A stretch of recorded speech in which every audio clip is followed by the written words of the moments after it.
Lux presents Hollywood.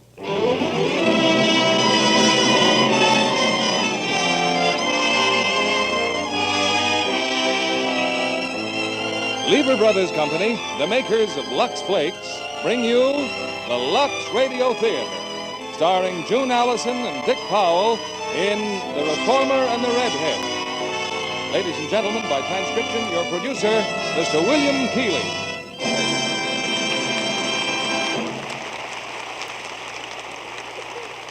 Greetings, ladies and gentlemen. Tonight is the last Lux Radio Theater broadcast of this season, when we join the rest of our fellow workers in a short vacation before we return to the air during the latter part of August. We always try to use great care in choosing our last play, because we like the curtain to come down on one of the very best shows of the season. And so for tonight's play, we invited a lovely young star who has topped so many popularity polls as your favorite actress, delightful June Allison. Then we asked June to choose her favorite leading man. And to no one's surprise, she named Dick Powell, one of our most versatile stars. Then, of course, the choice of plays was no problem at all, because I'm sure you remember June Allison and Dick Powell as the very convincing romantic team in The Reformer and the Redhead. Altogether, for our final show of the season, I'm sure you'll approve this gay Metro-Goldwyn-Mayer comedy. And we're also happy to know that you approve our new Lux Flakes with color freshener, because your letters tell us that both the Lux Radio Theater and the new Lux Flakes have added many new friends this year. Here's The Reformer and the Redhead, starring June Allison as Kathy and Dick Powell as Andrew Hale.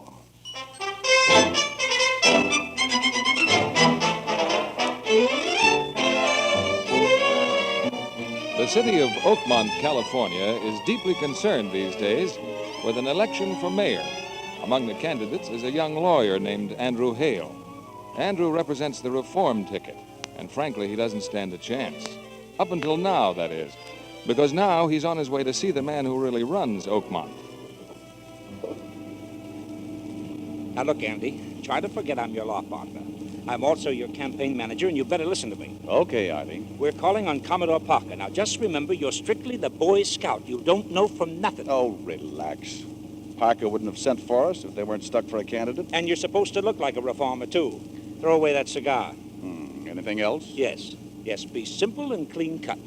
You know, a sort of cross between Eisenhower and Little Abner. Look, Artie, I wrote the act. I think I can speak the lines. I'm not worried, pal. Just be the sort of fellow my mother would like my sister to marry. That's any fellow. And slow down. You turn left at the next corner. Now, just take it easy, boys. Take it easy. Frankly, this fellow Hale leaves me cold.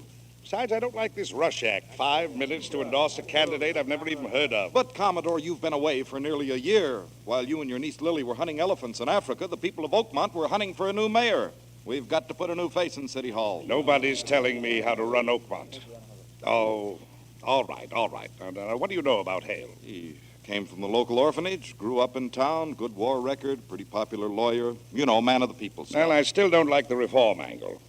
You boys think he'll stay in line? Pardon me, Commodore. Mr. Hale and Mr. Maxwell are calling. Well, show them in. If you like him, let's move fast. We'll have to. If I like him. Well, come in, Mr. Hale, come in. How do you do, sir? You know the boys here. How are you, Maxwell? How do you do, sir? Well, Andrew, seems I've heard nothing but Hale since I came back from Africa. No, it's very flattering, sir. Now, no modesty. Cigar? Oh, thank you, sir. I never smoke them. Oh.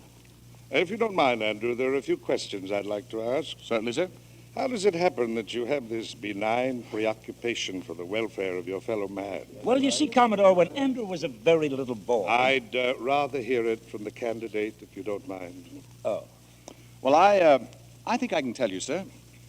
Down the road from the orphanage was an old cemetery. One day, when life was almost too much to bear, I ran away to the cemetery and threw myself on the ground, sobbing. Oh? Yes. When I looked up, I saw this little epitaph. A simple grave, a simple stone, but simple flowers around it. Here lies a humble but happy man. he left this world a little better than he found it. Andrew, that's very, I very... didn't run away, sir. I went back to the orphanage, firmly dedicating myself to leaving this world a little better than I found it. And he will, sir. If Andrew Hale says he'll leave this world... From the candidate, please. Yes, sir. Andrew, what would you consider your prime responsibility if you were elected mayor? Well, I believe public office is a sacred trust. It demands sincerity, integrity, and a high regard for civic welfare.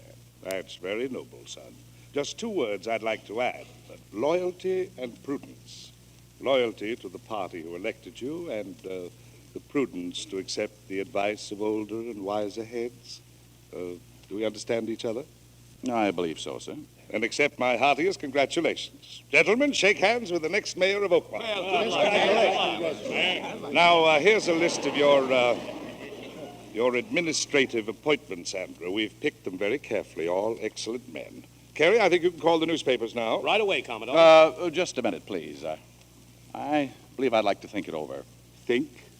Think what over? Well, I was under the impression a mayor makes his own appointments. Sorry, but that's it, my boy. Price is kind of high, isn't it? Well, good things come high. I'd still like a little time. Why, certainly, son. Let's say, this evening. Fine, yes. If you'll excuse us, gentlemen, Mr. Maxwell and I will get back to you later.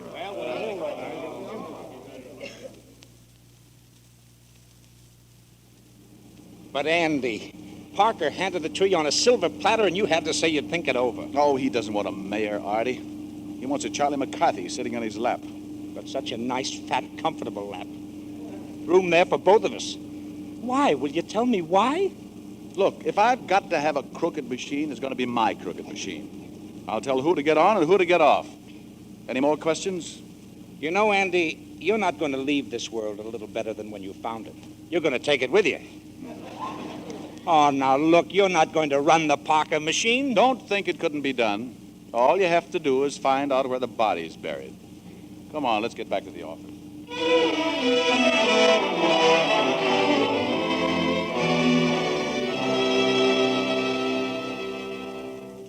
Just a second, Leon.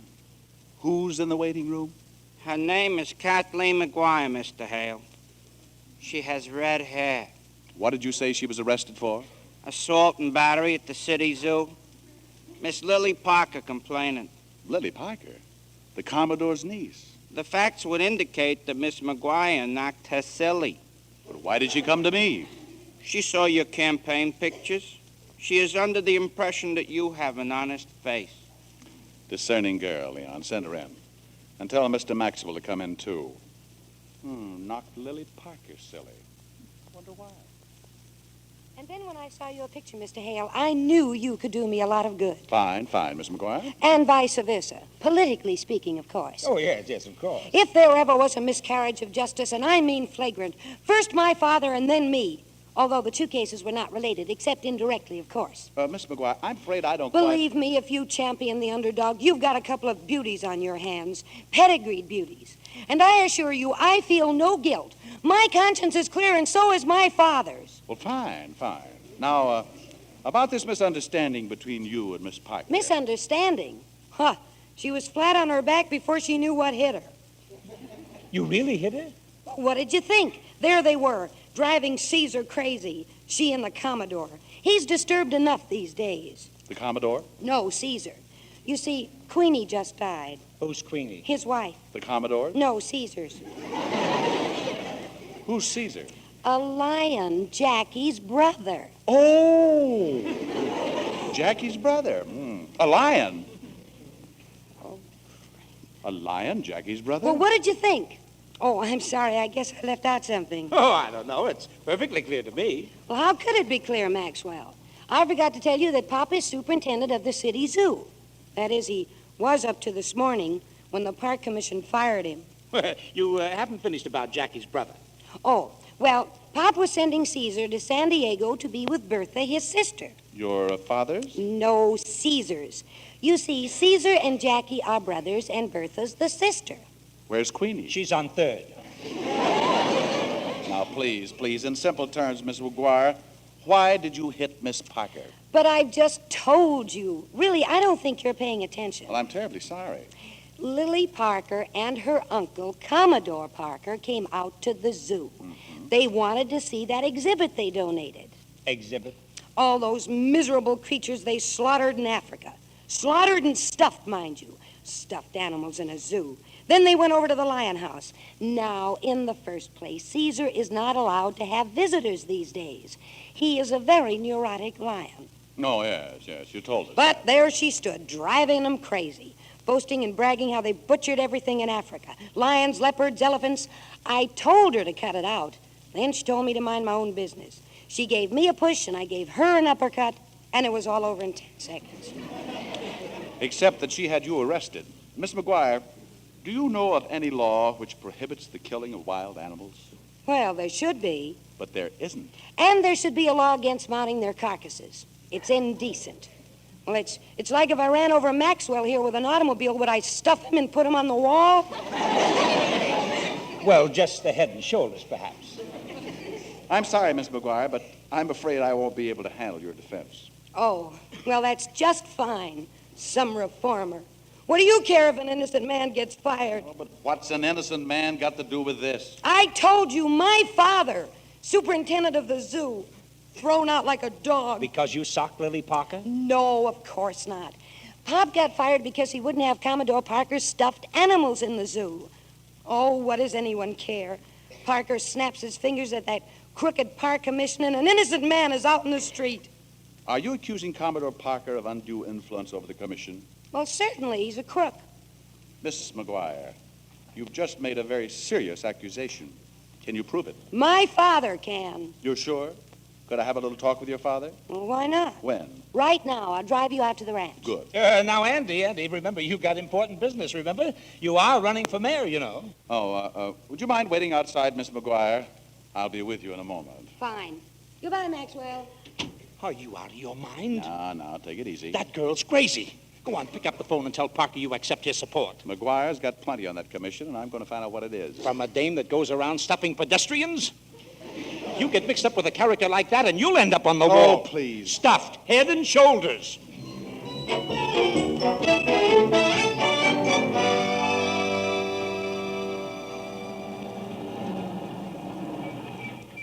Well, this is it, Mr. Hale. This is the ranch. Holy smoke! What the world is that? Get down, Shep. Down. Oh, he's all right. He's just a little large for a St. Bernard. Look, I'd better explain to you about the rest of our pets. Oh, never mind. I get along fine with animals. Well, you know, some people think it's kind of peculiar the way Pop and I Look, if you'll just get your father. Oh, well, he's probably out in one of the barns with Jenny. You just go in the house and make yourself at home. Fine. Thank you very much. Oh, I wonder if Arthur was right. Maybe I should have phoned the Commodore. On the other hand, if her father... All right, Shep, take it easy, doggy. Now, if her father really has any kind of proof, It's funny, I could swear that sounded like a lion. A lion? Oh, Miss McGuire, help!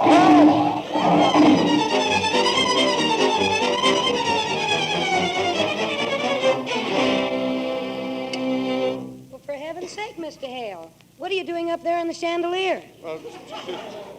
Oh, now, Herman, please. I can't play with you now. Well, aren't you coming down? All right now, Herman. Run along. Shoot, outside. You're making Mr. Hale nervous. Oh, I'm sorry. I guess I should have warned you about Herman. Oh, I don't know why. He's only a man-eating lion. Herman? No, he's just a playful old pussycat. Does Pussycat have the run of the house? Well, he only came in because he thought it was time for dinner. He was looking at me like he thought I was on the menu. Why, we've had Herman ever since he was a baby. He was brought up on milk. So was I, but I learned to eat meat later. Come on, Dad's out in the back. I suppose you consider us a little eccentric. Now, whatever gave you that idea? Well, we feel if animals are domesticated enough, there's no reason why they shouldn't have the run of the place. Oh, There's nothing peculiar in that, is there? not as long as you've got enough cages for the people. That's silly. If you spent enough time around lions, you'd know they're just as reliable and trustworthy Miss McGuire, Yes? Pussycat's back. I think he likes you. Well, I'm flattered, but would you mind putting him away? Now, you go on, Herman. You go away. I told you Mr. Hale is a very nervous fellow. I'm not at all nervous. And if you don't take me to your father, I'll find him myself. Not that way, Hale. Pop's over in the barn. I hate to disturb your siesta, Dr. McGuire, but I'm here. Oh, no. So long, Miss McGuire. Where are you going? Back to my office. There's a gorilla in your hammock with a hat on his head and a cigar in his mouth. It certainly is not a gorilla. Well, it's not your father. Charlie is a chimpanzee. I'm still going back to the office. It's a very unusual place. No lions, camels, or gorillas, just lawyers. But you haven't even met Pop. Kathy, hurry. Jenny's starting to deliver. Oh, I'm afraid you're going to have to help. Oh, who's Jenny? A mountain goat. A mountain goat. With horns? Small ones. But horns. Oh, little teeny ones. Good day, Miss McGuire. Oh, come on, Hale. Be right there, Pop, and I'm glad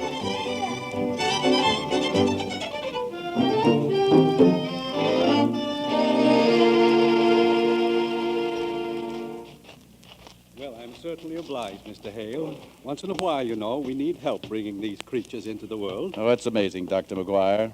Mountain goats. But they're so tiny and helpless. Just like any other infant. Well, you must be starving. We're back, Kathy. Dinner in 5 minutes, Pop.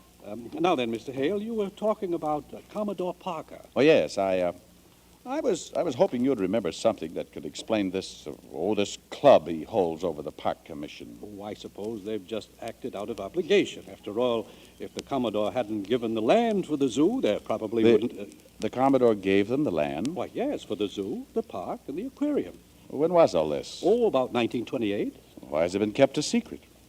Has it? Well, of course it has. Everything else Parker's ever done has his name splattered all over it. It isn't like him to let the city forget who gave him the zoo.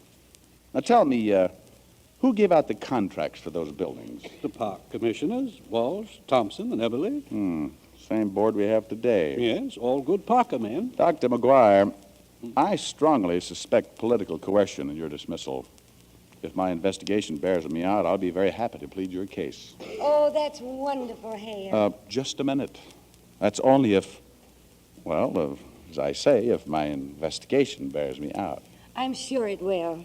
Well, I hope so. Well, if dinner's ready, dear. I certainly hope so, too. Well, I sure hope so. I certainly hope so, too.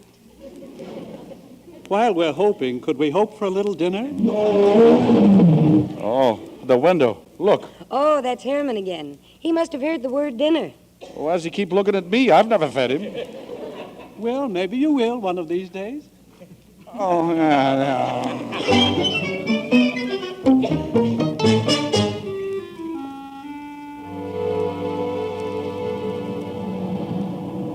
Well, thanks for bringing me home, Miss McGuire. If you've got a minute, Hale, I'd like to talk to you. You know, it's pretty wonderful in cynical times like these to find a man doing something purely out of principle. Oh, I don't know. But it's not surprising in your case, a reformer and an orphan. What's being an orphan got to do with it? Well, everything. Being an orphan, raised with the other kids, having to share everything gives you, a feeling for brotherhood. Oh, you sure? Mm-hmm. Sure it doesn't teach you what it's like to stand in line for your food and clothes, push and outsmart the other guy, chisel an extra dessert, gold brick your way out of working in the laundry? Sure it doesn't make you want to get to the top in a hurry and not care particularly how you got there? Or maybe some of the boys, Hale, but not you. Say, how come you've never been married? You know, you're not the youngest thing in town. Do you always say the first thing that pops into your head? Pretty much. Does it bother you? No. Well, then why haven't you ever been married? You must have been around plenty. Fella your age. Well, let's just say I'm a man of considerable experience. Women? Some. Many? Oh, I guess I've played the course in par. Oh, Well, what were they like? You know, standard equipment. Well, then, why haven't you ever been married? They were either too standard or not enough equipment. Well, anyway, I don't mind telling you, Hale, that you have made a very good first impression. Well, thanks. A very, very good impression. Thank you again. I have an instinct for these things, and I kind of feel that there's a little something cooking between us.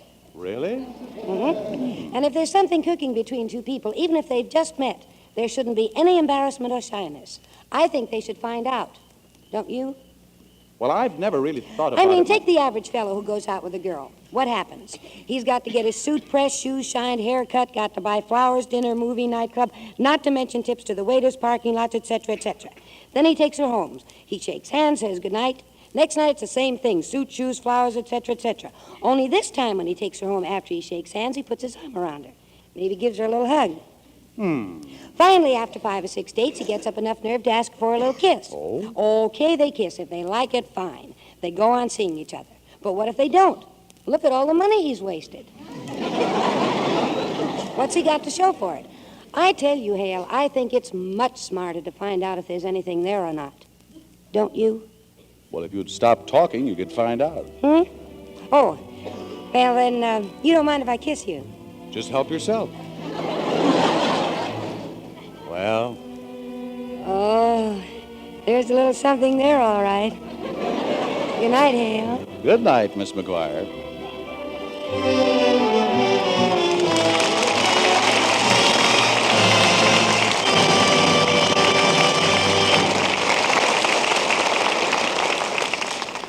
In a moment, we'll return with Act Two of The Reformer and the Redhead. Meanwhile, here's Libby Collins, our Hollywood reporter, with the Lux movie news of the week. John, I'm especially excited about Ezio Pinza's screen debut with Janet Leigh in Metro-Goldwyn-Mayer's comedy with music, Strictly Dishonorable. In which Ezio Pinza sings everything from opera to popular songs. Uh-huh. He makes his long-awaited screen appearance as a tempestuous opera star who's romantically outsmarted by an innocent Southern girl, played with naive charm by Janet Leigh. Janet Leigh is fast becoming one of Hollywood's finest actresses. You're so right, John. Her scenes with Ezio Pinza are a combination of comedy and romance, set to a background of New York in the glittering 20s. Janet Leigh's fresh youthfulness must be a perfect compliment to Ezio Pinza's magnetic personality. Oh, yes. In the picture, he thinks she's been sent by a former sweetheart to compromise him. But her innocence is so refreshing that he's charmed by her. It sounds as if Strictly Dishonorable is strictly fine entertainment. Well, indeed it is. And Janet's costumes are an extra treat for the ladies, especially a chiffon negligee over blue satin that would delight any June bride. And it's not extravagant to have pretty lingerie for every day, because you can keep it lovely as new so long with Lux Flakes. New Lux with Color Freshener is simply marvelous at keeping colors fresher and dreamier than you ever thought possible. Famous Hollywood stars like Janet Leigh insist on it for all their personal things. And no wonder. Dainty lingerie prints, delicate pastel slips and nighties sparkle as never before. And New Lux is a positive miracle for white silks and rayons and nylons. They stay dazzling white, washing after washing. Why don't you try New Lux with Color Freshener for your lingerie? No other way of washing leaves colors fresher or brighter. And New Lux with Color Freshener is mild and safe as ever. Get a big box tomorrow. Give your washables that fresh as new Lux look. Act Two of The Reformer and the Redhead, starring June Allison as Kathy and Dick Powell as Andrew.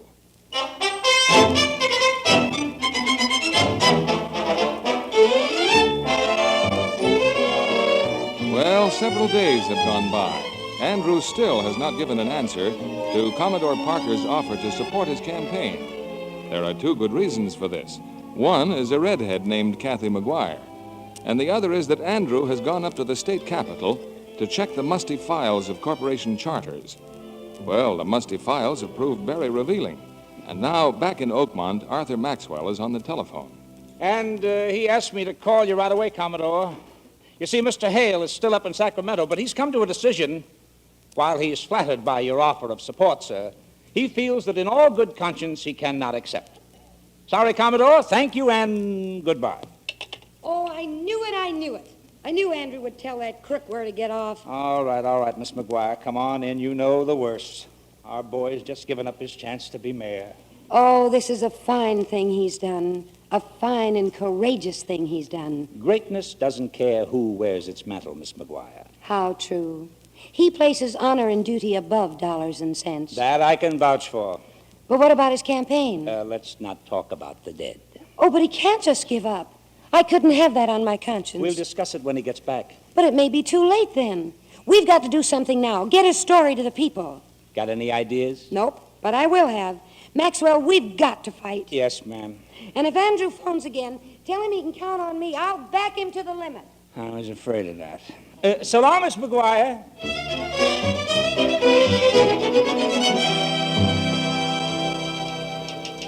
And so I came straight to you, Tim. Why, with your newspaper experience and my... Kathy, be sensible, please. Oh, Tim, don't be so patronizing. I'm not 12 years old. And kindly stop shaking your head at me. All right, then. Suppose this newspaper wanted to fight for Hale. What do we know about him? He comes from the local orphanage. He has a few doubtful groups behind him, and he says he's 100% for the underdog. Well, he is. I'm suspicious of anybody who says he's 100% anything. That is not the point. No. The point is who's going to do the work. Who's going to put up the billboards, pass out the leaflets, ring the doorbells? A few screwballs? Kids from the orphanage? I tell you, you're just batting your head... Orphanage? Huh? Those kids. Why, they'd break their necks for Andrew Hale. Oh, Kathy. Well, at least it's worth a try. Come on, Tim, you just gotta help. When I think of some of the things women have talked me into... Well, I I'll could- bet they're not bad. Come on, grab your hat, Tim. We're going to the orphanage. That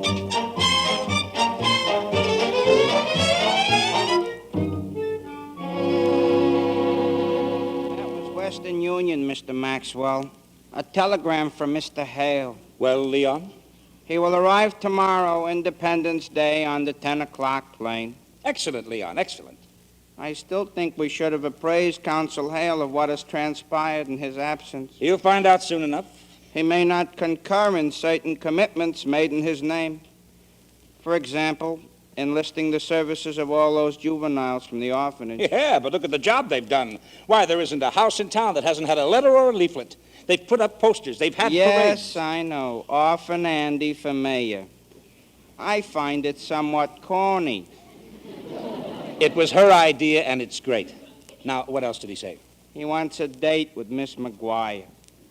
I should send her a dozen roses immediately. And he has some wonderful news for her father. Well, go ahead. Send the roses. The long red ones? The short, cheap ones. Yes, sir. And get that lady lion tamer on the telephone. If Andy's coming back tomorrow, we're going to put him right to work.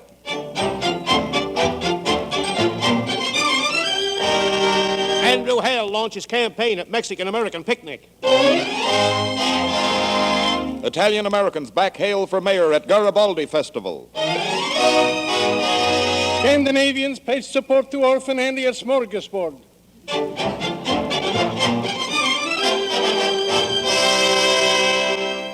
Well, here they are, Artie. The facts and figures I dug up from Sacramento. Oh, beautiful, beautiful. Have you shown these to Kathy's father? When did I have a chance? But I'm going out to the ranch tonight. Why, this stuff could send Parker and company up for 20 years. I'm afraid I do not comprehend. Oldest racket in the world, Leon. Phony corporation. Parker's the treasurer under another name, cashing checks. All the other officers are names off tombstones, dead and buried years before the charter was ever granted. The zoo and the aquarium was only their first job. Well, what are we waiting for? Go on, pick up the phone. Spoil the Commodore's day. I don't know that I want to pick up the phone. How's that? I've been doing some thinking, Artie. Maybe I don't need the Commodore. Maybe I can be elected without the machine. Let's step off that cloud, shall we? No. You don't understand. I understand plenty. If you'd start listening to me instead of that jabber-happy redhead, maybe we could... Now, wait a minute, Artie. Oh, I'm sorry. Slip of the tongue. Lovely girl. And she's got some pretty good ideas, too. She's a very intelligent girl. Brilliant. And there's nothing wrong with her platform. Let's stick to politics. Now, suppose I did get a bunch of kids free milk, summer camps, in a hospital. What's wrong with that? Nothing, but you got to be mayor first. Well, who knows? Maybe I will be, and on my own, without Parker and his crummy machine, without this blackmail. Pardon me. Did I just hear a nasty word? Don't be silly, Leon. Let us simply say that Consul Hale has found a way to Commodore Parker's heart. And I still say that I may not need him. I got a lot of people behind me, Artie. Just lump them all together, put them up against the Parker machine, well, I'd run a poor second. Well? I'll pick up the phone, Leon. I want to talk to Commodore Parker. Parker machine to back Hale. Political leader will support Orphan Andy. Reform candidate wins Parker blessing.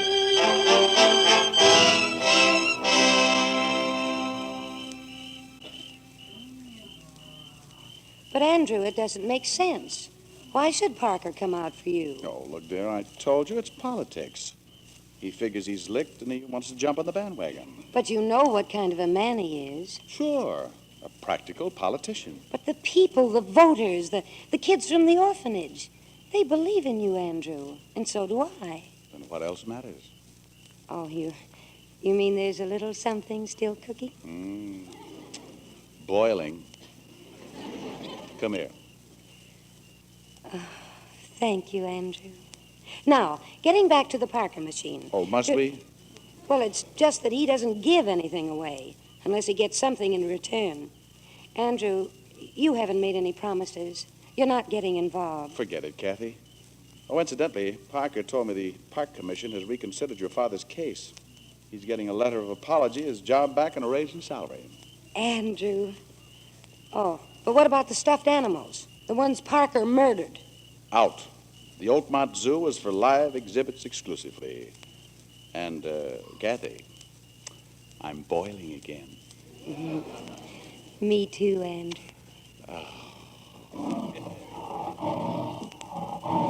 Don't look now, but Pussycat's back. Now, really, you can't be afraid of Herman. I can't, huh? No, just turn around and tell him to go away. Go away. Show your authority. Let him know who's master. He seems to know. Just be firm. Go on, slap his nose. You mean with my bare hand? Why, sure. Well, go away. Go on. Beat it. Shoot, shoot. There, you see? Hey, how about that? Herman's afraid of me. He's gone, Andrew. We're alone again. Mm-hmm. As you were, darling.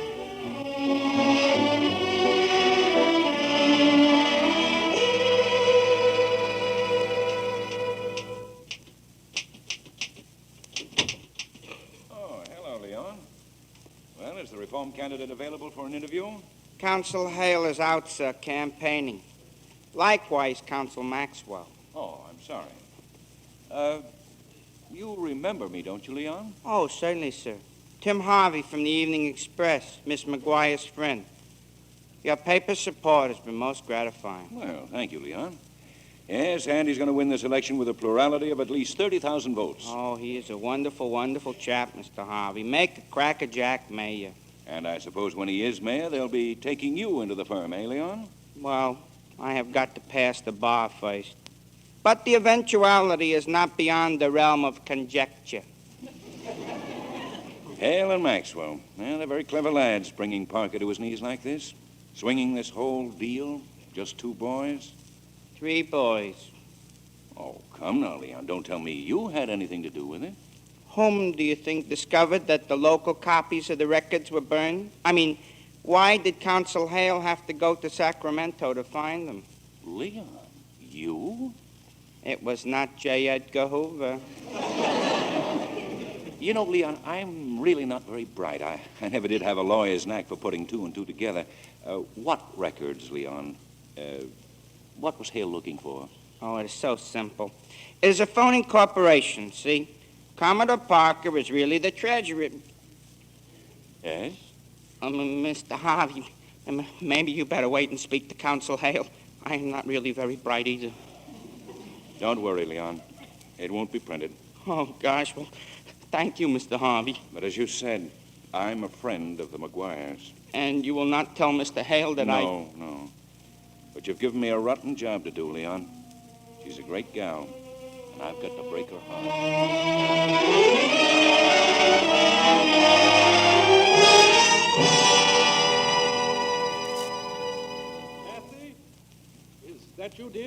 I'll be up in a minute, Pop. Oh, that's all right, dear.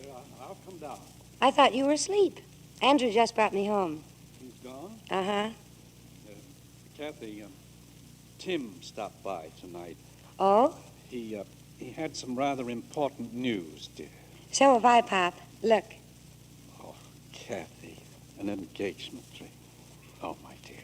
Oh, Pop, I'm so happy. Kathy. Now, what's Tim's important news? Oh, I think it can wait. I'll tell you tomorrow. I thought it was good news. It isn't, is it? No. Tim's been struggling with his conscience all day. He finally decided he'd better tell me. About Andrew? Yes. Tim found out something, dear. Something he'd suspected right along. Well? Why Parker suddenly decided to make Andrew mayor of Oakmont. He had to, Kathy, because Andrew knows.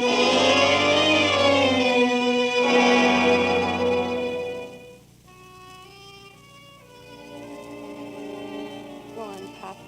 What else did Tim tell you? That's the whole story, Kathy. Parker is backing Andrew because he has to.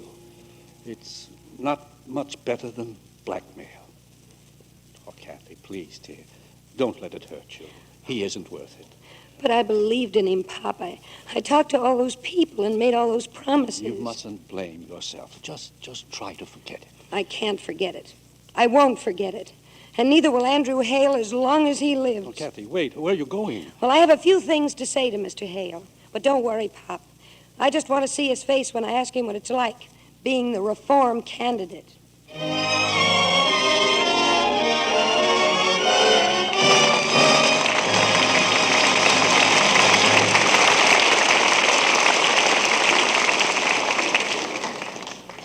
In a moment, we'll return with the Reformer and the Redhead. Meanwhile, we have two guests tonight, the sensational dance team Marge and Gower Champion. They're featured in the Metro-Goldwyn-Mayer Technicolor production of Showboat. Yes, here comes the Showboat, Mr. Kennedy, with such wonderful singing stars as Katherine Grayson, Ava Gardner, and Howard Keel. Plus a big cast including Joey Brown as Captain Andy. The press reviews raved about the picture and your comedy dance routines. Oh, we think it has everything. Wait until you hear Katherine Grayson and Howard Keel singing the romantic duets of Jerome Kern and Oscar Hammerstein. And as the tragic Julie, Ava Gardner gives a really unforgettable performance. Producer Arthur Freed and director George Sidney are certainly to be congratulated on such a brilliant production. Well, we're very grateful to them for our first acting opportunity. Yes, we loved playing the happy-go-lucky dance team. And when it opens in July, the entire country will be singing and dancing to the haunting melodies of Showboat. And a new generation will fall in love all over again with the romantic costumes Ava Gardner, Katherine Grayson, and you wear. Well, many of them are actually gorgeous cottons, Mr. Kennedy. And I noticed that the studio freshened them with that favorite of Broadway and Hollywood, Lux Flakes. Right, Marge. New Lux with color freshener is the standby of leading Hollywood studios. It keeps gay prints and bright plaids sharp and clear as new. And it's a real beauty bath for all colors. Wonderful for white things, too. They stay dazzling white. Famous screen stars like Ava Gardner, Katherine Grayson, and Marge Champion insist on new Lux for their personal wardrobes, too. Thank you for coming tonight, Marge and Gower Champion. We'll look forward to seeing you on the screen in July. And ladies, if you'd like your washables to look as glamorous as those of your favorite screen stars this summer, get a box of new Lux with color freshener tomorrow. It will give your washables that fresh as new Lux look. We pause now for station identification. This is CBS, the Columbia Broadcasting System.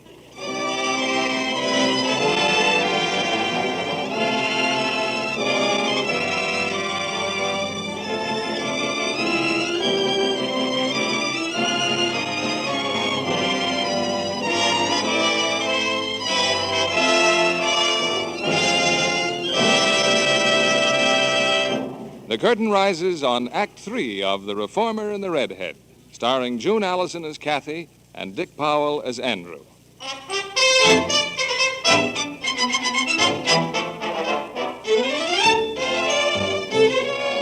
It's 40 minutes later.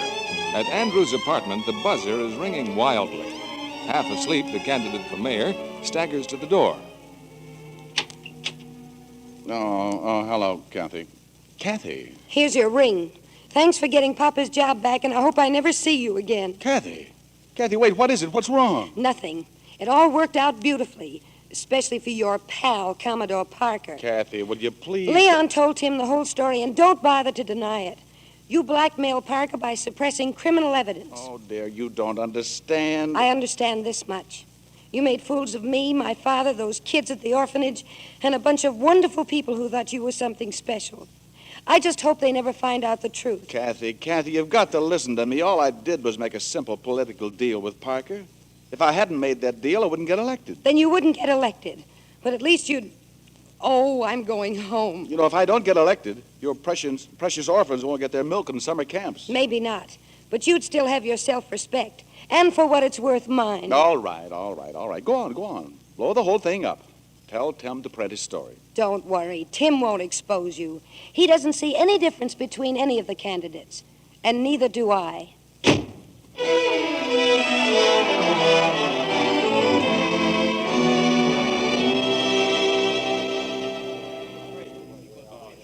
Well, if that's all for now, Commodore, I'm going back to my office. Mighty fine speech you just made, Andrew. Mighty fine. Just what our businessmen want to hear. This cleans up everything except for the broadcast tonight, right? Right.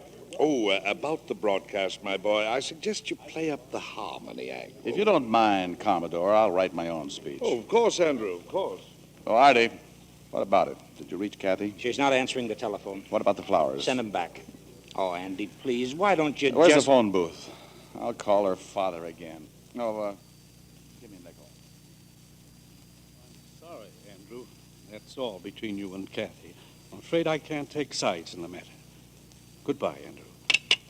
Sorry, Bert. Now, what were you saying? We just heard from the San Diego Zoo, Doctor. They'll have a truck here at 8 o'clock tonight to pick up Caesar. Poor old Caesar. But he'll be a different lion when he's down there with Bert again. Oh, I sure hope so. I've never seen him so mean. Just be careful when you transfer him to that truck. Yes, sir. I'll stay here at the zoo until they come for him. You may need me. You missed the broadcast, Doctor. That fella Hale's talking tonight. Yes, I know. I'll just have to borrow a radio and listen to him here. Meantime, I'd better see if I can't quiet down Caesar.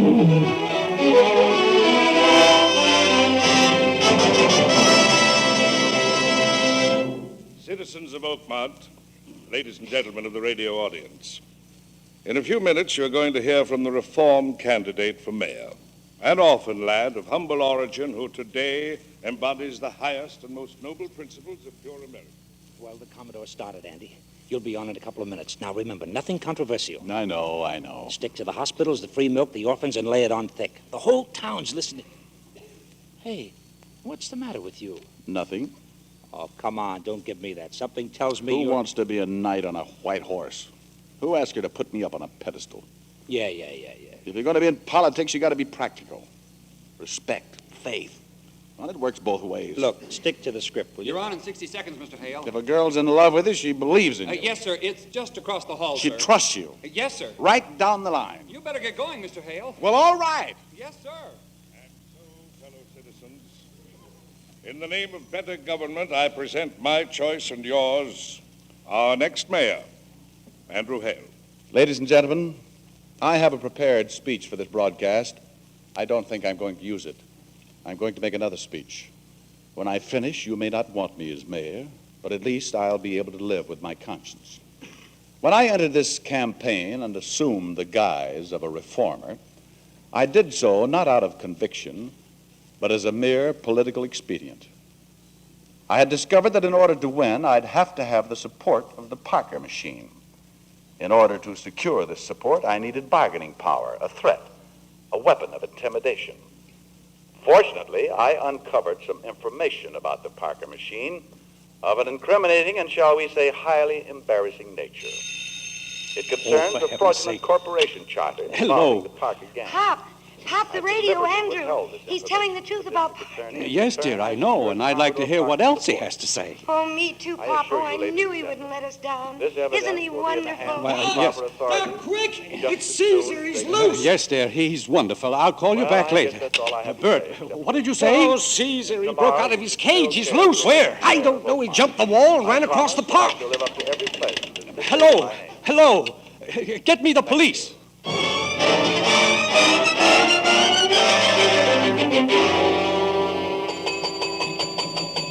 Attention all police cars. Attention all police cars. Head for Stillwater Park District. A lion has escaped from the zoo. Extreme caution. Shoot on sight. This lion is dangerous.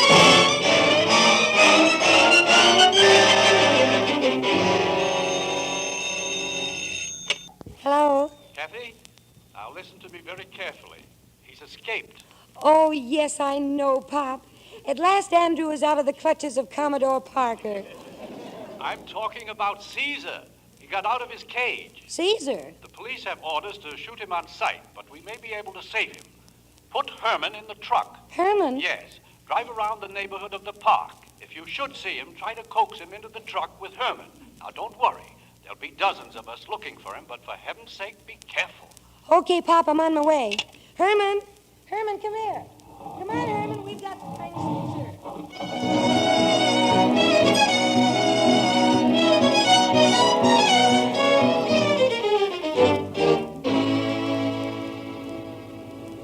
Well, it was a nice campaign while it lasted, Andy. One more day and you would have been mayor.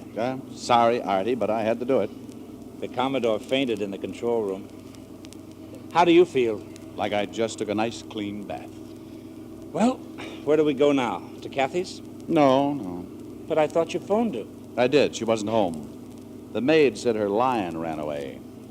Let's give her a hand, Artie. Okay, sure. We'll... A lion! Oh, you know Herman, just a big house pet. Why couldn't they keep canaries? Would you mind telling me how you go about looking for a lion? Well, chances are he's lonesome for his brothers and sisters. Yeah, I think if I were Herman, I'd head for the zoo. The zoo, huh? Well, then you'd better turn on Grant Street. Yep, Grant Street. Takes us right to the park. Attention all police cars. Escaped lion last seen in the vicinity of Grant Street. Advise all residents to keep off the streets. I will repeat. Escaped lion last seen in vicinity of Grant Street. Shoot to kill.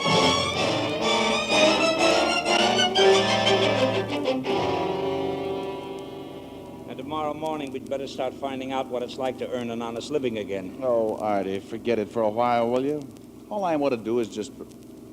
Hey, there he is. There's Herman. Huh? Over there, that vacant lot with the trees. Holy smoke. Some house pet. Just a big pussycat. Eats out of your hand. Yeah, right up to the elbow. What do you think you're going to do? Get him to come in the car, of course. Look, let's get out of here, Andy. Maybe if we phone... Oh, he's scared of his own shadow. I'm scared of it, too. Well, I may as well get him. Now, calm down, will you, Herman? Look, I got news for you. If he's getting in this car, I'm getting out. Here he comes. All right, Herman, all right. Now, come on. Come on, get in the car. Now, you heard me. Get in there. Now, look, let's not make a federal case out of this. I told you to get in the car. Now, that's more like it. Now, if you'll just get... Artie. Hey, Artie, where are you? Shut up, will you? I'm trying to climb a tree. What's the matter? You yellow or something? Yellow? If I had wheels, I'd be a taxi cab. Meantime, I'm going to start looking for one. Okay, go ahead. I'll see you out at the ranch. Imagine being afraid of you. Oh, quiet. You're not so tough. Well, you may as well head for the ranch, Herman. And take it easy on those seat covers. I've only got $50 deductible. And for Pete's sake, shut up.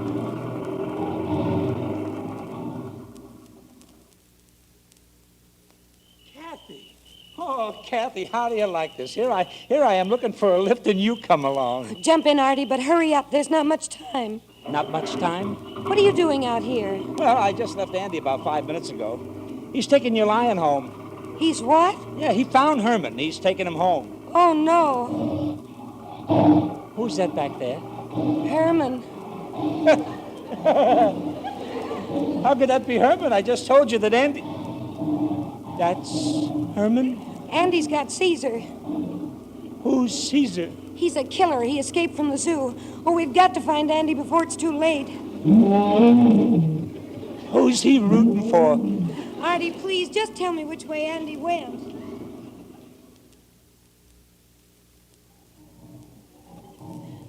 Oh, now look, Herman.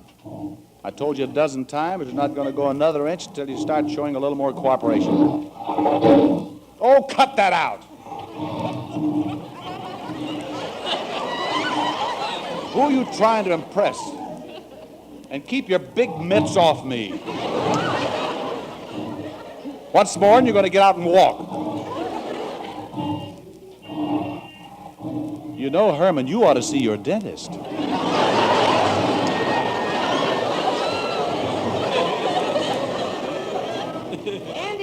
Andy!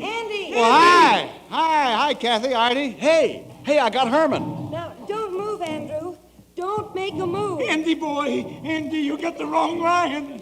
What? What did you... Andrew, oh, darling, I've got Herman. He's in the back of the truck.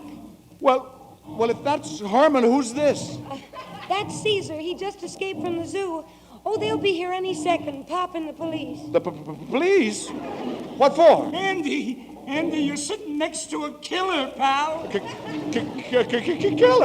Oh, yes, he's very vicious. Oh, but that's silly. I just whacked his nose to show him who's...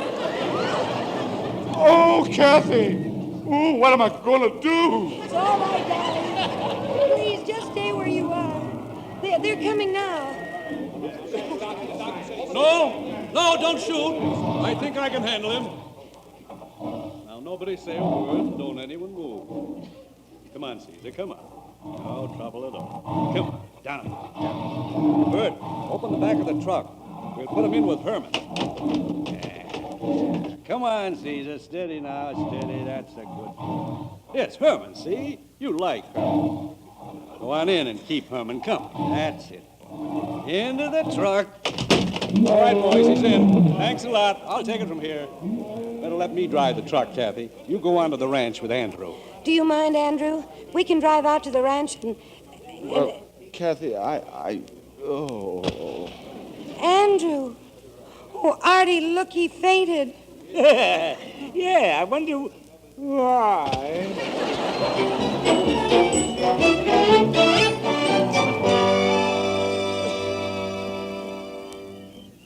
Feeling better, Andrew? Oh, yes, much. Where's Herman? Oh, he's around somewhere. That was a very courageous thing you did. I thought it was Herman. When I think of what I... No, I'm not talking about Herman.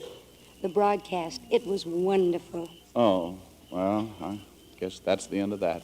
I don't think so, Andrew. A lot of people heard that speech. I wouldn't worry, darling. Who's worrying? Closer, Kathy. Closer, dear. You mean there's a little something still cooking? Mm-hmm. Close your eyes, then. They're closed. Pucker up. I'm puckered, honey. Andrew, look. He kissed you. Herman kissed you. Oh, for heaven's sake.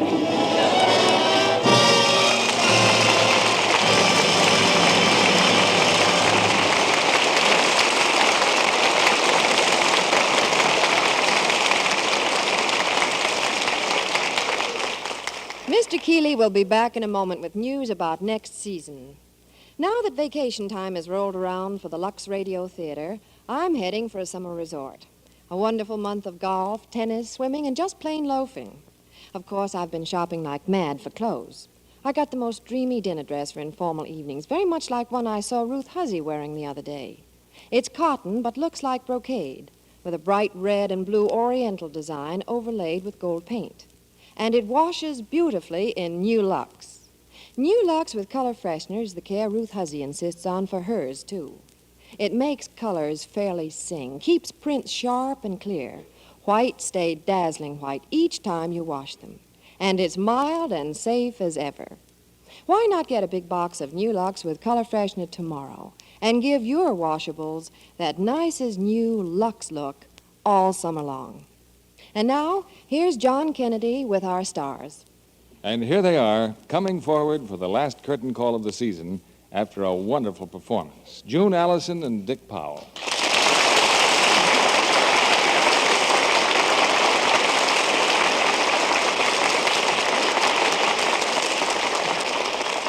Dick, it was a little startling to find you playing a romantic comedian instead of a daring detective. Well, I enjoy the change, John, because I've just finished playing a police inspector for Metro-Goldwyn-Mayer in Tall Target, a detective who accidentally discovers a plot to assassinate Abraham Lincoln. Oh, and incidentally, the character I play is named John Kennedy. Well, I appreciate the compliment. But I'd rather sell Lux Flakes than chase criminals. It's much safer. You're right there, John. Lux Flakes are the safest care I know of for nice things. Say, what happens to the Lux at our house? It sure disappears fast. Oh, a fine detective you are. 2 small children can make plenty of Lux Flakes disappear. Did you take Pamela and little Richard with you on your recent trip to New York? No, this was our first time east together in 5 years, and we wanted to see all of the new Broadway plays. But we couldn't resist a few picture shows, too. The great Crusoe's breaking all records, you know, John. Yes, I want to get Mario Lanza's records of those wonderful arias. The picture's just filled with songs.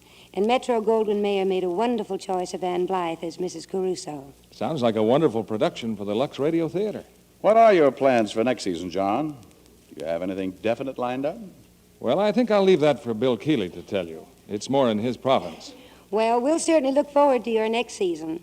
We're devoted fans of Lux Radio Theater. Good night. Good night. Good night. We'll see you all next fall.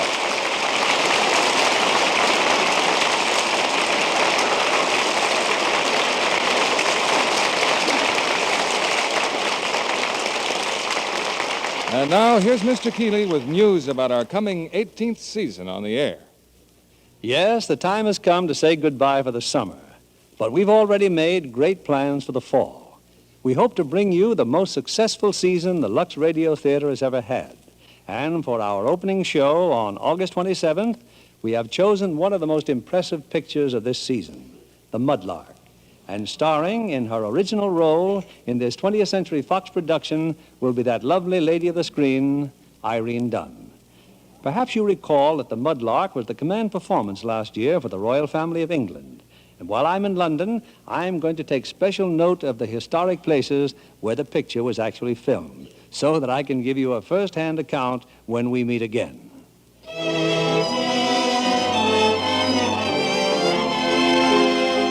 Lever Brothers Company, the makers of Lux Flakes, join me in inviting you to be with us again on August 27th, when the Lux Radio Theater will begin its 18th season on the air by presenting Irene Dunn in The Mudlark. This is William Keeley bidding you good night.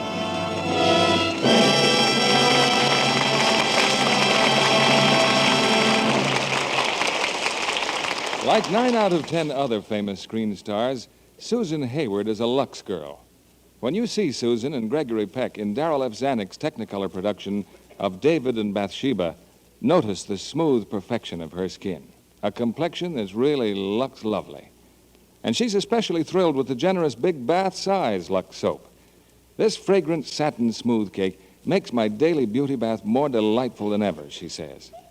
Lux soap has active lather that's creamy and abundant even in hardest water. Screen stars love Lux soap's exquisite perfume, too. It's a light flower-like fragrance, a blend of many costly ingredients. Why don't you try Lux in the big bath size? After a Lux soap beauty bath, your skin is fresh, sweet, Lux lovely. Get a supply tomorrow.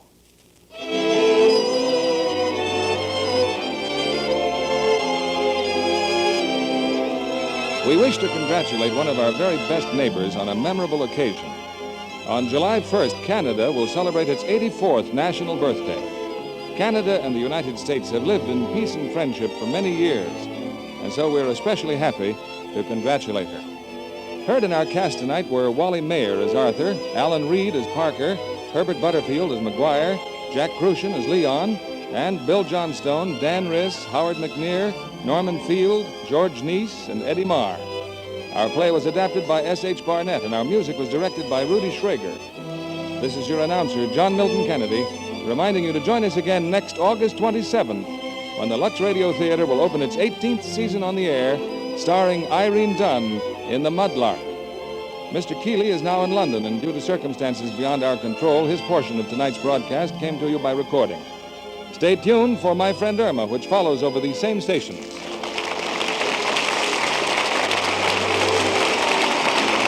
This This is CBS, the Columbia Broadcasting System.